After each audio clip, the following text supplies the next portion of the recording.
Yo guys, it's the Trap Kage, and today man wants to talk about One Piece. Well, today we're going to be talking about how low E is portrayed in One Piece. The first arc I want to talk about is Arlong Park. Well, it starts off with Nami stealing the ship. Majority of the Straw Hats and the crew, they think, "Rah, she just ran off. They're not getting that back." But I'll be honest, Luffy is able to see that she wouldn't do that. Like, he has more faith in her. And I would say that's one of the first instances that Oda chooses to show Luffy's ability of reading people's character. Literally. Oh, just a quick sidebar. I can't lie, I realised this while I was editing, that the clip that I showed previously, when Luffy is actually talking about Nami and he's passionate about it, he drops his hat, and his hat is supposed to be his most prized possession. And I feel that Oda was trying to signify that, like, his most prized possession isn't actually the hat, but it's actually his friends and the family he has with him. Literally. Even when he actually finds out what the reason is for Nami stealing the ship and all that, he's down. Like, the second he hears it, he's like, "Yep, I'm sliding, we're going." Like, think about it, bro. How often do you see Usopp, like, looking menacing, bro? Even Usopp was stepping, bro. Like, I can't lie, Donnie was running like 2 minutes later, but like, man was there originally. Like, man has to give him some respect still. Like, even when he was running, like, he realised after a while that man can't let down the team. Like everyone's pulling their weight, but man just ducking out. Then what? He turned around, ended up doing his thing. Even Zoro and Sanji, the way that they're fighting just to protect Luffy, it's just showing their loyalty and how it's building up. The next arc I want to talk about is Enies Lobby. It starts off with the Straw Hats trying to get a new ship, and they meet a lot of new shipwrights and everything. There is a fight between Luffy and Usopp over the Going Merry because they find out that it's not going to be able to get fixed. Some people class that as disloyal, but personally, I wouldn't class it as Usopp being disloyal. I feel like it's more of an internal crisis, if to be honest. Like, I'll be honest, I might have stole this point from totally not marking it, but I'm gonna use it in it.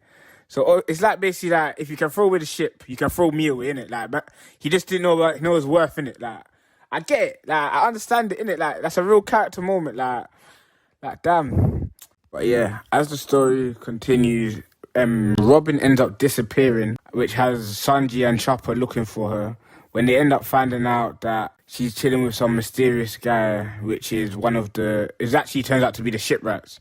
And the head of the shipwrights was actually attacked, and Robin was thought to be the assailant, but they found out it was the shipwrights.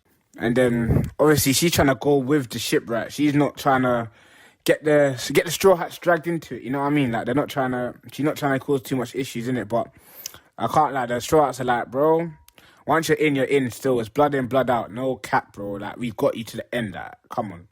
Like, obviously, but she's not hearing it still. I can't even lie. Like, she's not hearing it still. I can't. This is Sanji. I've come to realize, yeah, Sanji a goat. Sanji a goat in the whole series. Man is basically, everyone else is loud. Everyone else is loud. Donnie's basically 007 of the ship, bro. Like, Lavo. Like, Lavo, cuz. Yeah, so obviously, they end up breaking into Enies Lobby. It's not until Robin sees how far the crew's actually willing to go just for her that she's like, you know what, yeah, save me, bro. Like, save me. Somebody save me. Like, I can't lie. I feel like Oda done it on purpose. That not particularly on like a weak thing, but I think the fact that he showed the two female characters, yeah, that are more, they try to be more kind of independent females, if anything, actually asks them help from the, you know what I mean, from the people they trust in, their new family, innit? I just like the way that Oda puts that together, I'll be honest.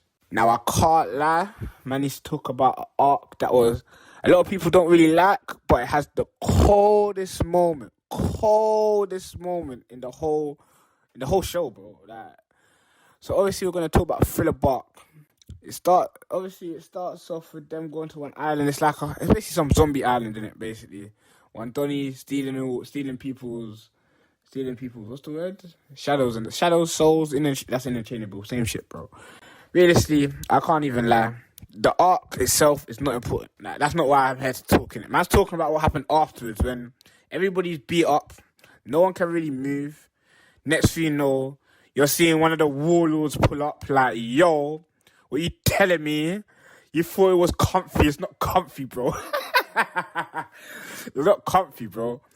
And then obviously Zoro's there, like, Zoro realizes, like, damn, we, messed up situation still. Like, don't know how the man them are getting out of this still. But obviously, boom, he's like, you know what? Cool, don't kill no one. Don't kill no one. I'll take the pain from my captain. My captain been through a lot, innit? Man will have it for myself, innit?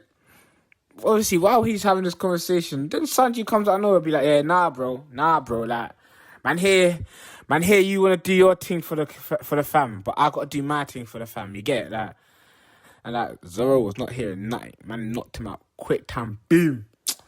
And then cool. Obviously, Kuma's like, yeah, if you take some of the pain, he'll allow it, basically, innit? So cool. He gives him a little taster. Zoro's like, damn. Like, the little taster, it hit him like... It hit him like he was getting that got 3,000. God damn, nigga. Like, damn, but...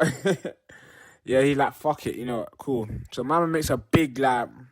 I don't know how to describe a ball, innit? Like a ball of pain. That's basically what it is. Is that a Naruto reference? Almighty push? No, I'm joking. But obviously,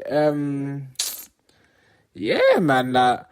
He jumps into the ball of pain, like, and like, he doesn't, cool, two things. He does not do it round the actual crew, like where the bodies are laid out. He goes a bit further away, he jumps into the ball, and like, you don't see it, they don't actually show you the aftermath straight away. They actually show you the straw hats waking up. They actually show you the straw hats waking up and them looking for him. And it's actually Sanji, the one who ends up actually finding him. And when he finds him, he just... OG moment. This is the OG moment. I can't even lie. Donnie is just there standing, like, I don't even want to say a pool of blood, like, just blood surrounding him. Like, man's just there silent, crossing his arms, not saying a word. Real niggas moving silent. She get it. Remember that. But obviously, Sanji's like, what? Go on, bro. What's happened, you dickhead? Like, how you just let this happen, fam? Obviously, Donnie's like, nah, it's calm. It's good. This time, man's lost, like, gallons of blood, bro. Like, there's more blood on the floor than is probably in Donnie's body. Like, man's like, what? But, yeah, I can't lie. And to be honest, they've never mentioned it as well. This was so mad as well. They've never brought up that moment, bro. I've not heard it referenced in One Piece or nothing, fam. Like, that's what makes Loki colder to me, fam. That man just kept it to himself. Like, I don't even know if Luffy knows. I want to know who knows in the crew. Like, other than Sanji, who actually knows that Donnie did this? Like, is Donnie just... Next, I can't lie, I want to talk about Marineford. Luffy is separated from his crew at the moment still due to another interaction with the Warlord. So he finds out in the newspaper that his brother Ace is actually supposed to be executed. From when he finds this, he's like, what? They're trying to take out my brother. They want to take out my broski. Are they buzzing, fam? Man's like, fuck. Man, I'm not even trying to swear to get monetized, but damn, man's like, fuck this, Man's like, fuck this, you know what? Man's doing up Michael Schofield right now. Man's got the tats and everything, like, he's like, yeah, man's breaking in. Cool, are you listening? Man has lotioned up the longest thing. Okay, obviously, I don't know, but it's perceived that she's the longest thing on, like, in the world, in the One Piece world, isn't it? Right, has lotioned it to the extent where she's helping him break in. Like, nah, how many other main characters got that type of game, bro? Lavo, who's got Riz like that?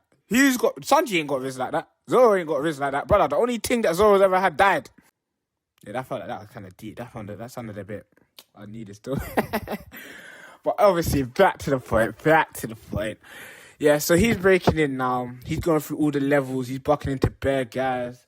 Like, I can't even lie. He ends up bucking into Blackbeard. And he's like, raw. He's thinking, you're the person who grabbed my brother. Like, you're the reason he's here, fam. Like, he's thinking, nah, man's crashing it, bro. Like, he's thinking, man's crashing it now. Like, he's not trying to stop it still. Luckily for Blackbeard, Jinbei was there to try and keep level heads. He's basically like, bro, you can take out him, or you can save Broski, and you can't take out him. Like that's the real shit, bro. Like, I can't like Luffy saw sense at that point. Still, and the fact that he's gone through how many I think it's over 6 levels. It might be 8. Don't quote me. But I think it's over 6 to 8 levels that he's gone through in Impel Down just to try to rescue his brother. And then after that, after he actually gets through the whole levels, he basically ends up entering a whole war and has to fight marine admirals, other pirates. Like, there's multiple people he has to deal with. And the fact that he's doing this just for someone who's not actually... at this point, we actually still believe they're blood brothers. We still believe they're blood brothers. The fact to find out that they're not actually blood brothers and he will do so much for him. Like, I feel like that just shows the loyalty that they have between them. Like, since kids, like, they've built the bond that's so strong that he's willing to go through war. Literally go through war. The sense of loyalty is even portrayed with Whitebeard as well. The fact that he's willing to go to war for just one of his children when he has so many people in his crew. And the fact that he actually gets stabbed by one of his children and the way he reacts is just, to be honest, it's quite powerful. I can't even lie. Like, man knows, like, man just sees him like as my son's made a mistake. Like, you're still my child. Like, can't lie, Whitebeard, W character, man. Like, why they kill White? Bring Whitebeard back, man. Come on, man. R.I.P. the guy, man. Damn. And back to Luffy and Ace. Even the fact that everything that Luffy has done just to protect Ace, how can I say, it's just, as I was saying before, it shows the bond that he actually has with Ace, but I feel like Ace Returns also shows the bond that they have in his final moments. The fact that they're going through all of this. Also, this is what I will say as well. I can't like Oda, like, good character, I like the story and all that, but Broski blue-balled them. I'm gonna keep it in, fuck it. I'm gonna say, I meant Broski, he has blue-balls us. Like, what have we actually seen Ace do? Like, obviously there's little other things, like, there's flashbacks and that, like, there's one-shots and all of that. But, bro, we never saw Donnie's full abilities and he died, like, bro. Same thing with Whitebeard, actually. Whitebeard, like, we only got tasters, fam. Like, the fuck? What is this, bro? Like, I'm gonna say something vulgar, innit? But monetization, wait for me. But, yeah, fam, like, by Ace jumping in front of Luffy to try to stop Alcaino from killing him, it shows that Donnie's risked it. Right, same way Luffy is willing to risk his life for Ace. Ace actually risked his life for Luffy. And I think the fact that he just breaks down and he doesn't even fight back, it just shows how defeated he feels. Like, the arc before this, he thought he lost all of his crew. This arc, he lost his actual brother he couldn't protect. Like, I can see it for Luffy. I can understand the heartbreak a little bit still. But yeah, finally, the last thing I wanted to talk about, it wasn't actually particularly an arc. It's just something that I've noticed, that if I'm all the Straw Hats except for Chopper, Frankie, and Robin, if I'm correct, they have all claimed Luffy to be the next king of the pirates. And obviously, obviously it's just a minor thing that Oda's put throughout the story. But personally, I just think it shows just that they believe in him, innit? It shows how indebted they are to him, like, yeah, broski's gonna do this. Broski's gonna be the king of the pirates. Man's with him, right or wrong. Come on, you know this. But yeah, obviously that's just my take. That's a few points that that's just my take. That's a few times that I've noticed loyalty portrayed in One Piece. Obviously, there's many other aspects that man hasn't talked about today. Obviously, if you can think of any, just let me know in the comments. Like, subscribe, and then hopefully you can get to the next one. Also, potential next video idea. Luffy's a bitch. Why the hell ain't he slid for Ace? Like, think about it, bro. Man's got bare ops, but man ain't sliding for the big one.